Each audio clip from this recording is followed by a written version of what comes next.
Assalamualaikum warahmatullahi wabarakatuh. Di sini kami kelompok 2 SIP 2 akan melakukan praktikum biokimia.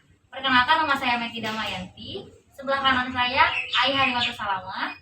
Ini Anita, Purva Fauzi, dan yang terakhir Jidan nama Pratama. Oke, di sini untuk praktikum yang pertama kami akan melaksanakan praktikum pengaruh suhu pada kerja enzim amilase, dan selanjutnya akan diserahkan kepada teman saya. Untuk prinsip kerja dari pengaruh suhu pada kerja enzim amilase dapat menghidrolisis ikatan glikosidik pada amilum sehingga terbentuk maltosa. Adapun untuk alat dan bahan akan dibacakan oleh Anita. Di sini ada alatnya, yaitu tabung reaksi, lilin, korek api, penjepit tabung reaksi, gelas, pipet, stopwatch, dan bahannya di sini ada amilum, salipa, air es, dan betadin. Selanjutnya yaitu dilanjutkan ke langkah kerja dari pengaruh suhu pada kerja enzim amilase. Langkah percobaan. Untuk yang pertama, haluskan nasi yang diberi sedikit air. Yang kedua, siapkan 3 tabung reaksi dan masing-masing diisi oleh larutan amilum 2,5 ml atau setara dengan 50 tetes. Kemudian pada setiap tabung diisi oleh air 1 ml saliva. Kemudian tabung pertama disimpan pada suhu ruangan. Tabung kedua disimpan ke dalam gelas yang berisi air es. Tabung yang ketiga dipanaskan. Menitnya saya berapa detik? Setiap tabung diberi pelakuan selama 30 menit. Setiap tabung ditetesi 10 tetes iodin.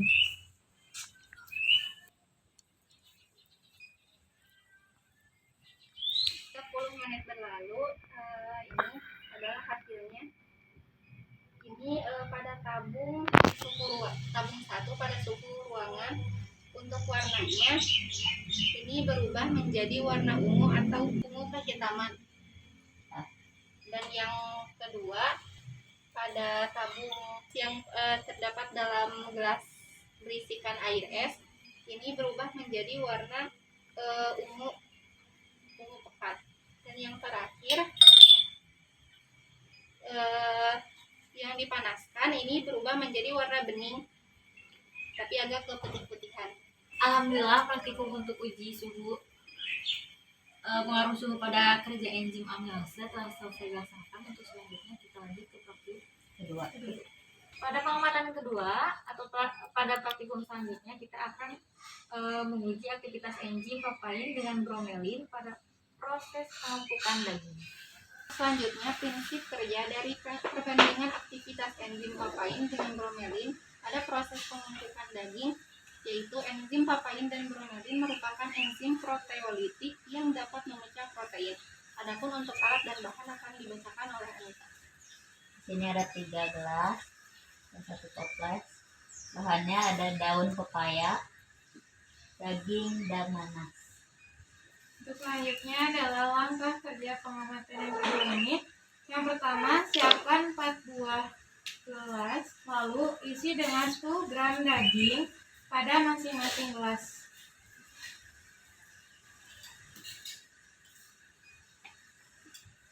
Untuk yang kedua, wadah 1 dan 2 diisi dengan 1 sendok jus nanas.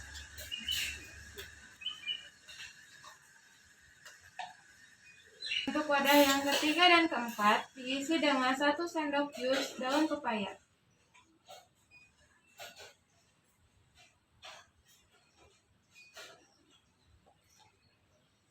Kemudian, simpanlah wadah 1 dan 2 pada suhu ruangan.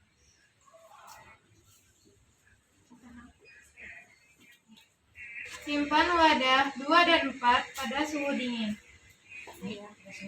Simpan masing-masing gelas selama 1 jam.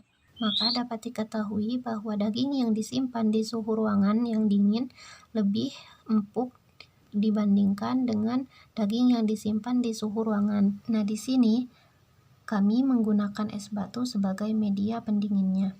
Nah, di sini dapat dibuktikan bahwa daging yang disimpan di suhu ruangan yang dingin lebih empuk dibandingkan dengan daging yang disimpan di suhu ruangan biasa. Enzim papain pada gelas 3 dan 4 menghancurkan pada serat-serat otot dan menghidrolisisnya menjadi peptida yang lebih kecil. Sedangkan enzim bromelin pada gelas 1 dan 2 lebih menyerang pada jaringan protein dan memberikan efek yang lebih empuk pada daging. Setelah diketahui dari hasil pengamatan bahwasanya suhu dapat mempengaruhi aktivitas kerja enzim. Semakin rendah suhu, maka aktivitas kerja enzim semakin bertambah. Begitupun sebaliknya, semakin tinggi suhu ruangan, maka aktivitas kerja enzim semakin menurun. Sekian praktikum dari kelompok 2 sip 2. Kurang lebihnya mohon maaf. Wassalamualaikum warahmatullahi wabarakatuh.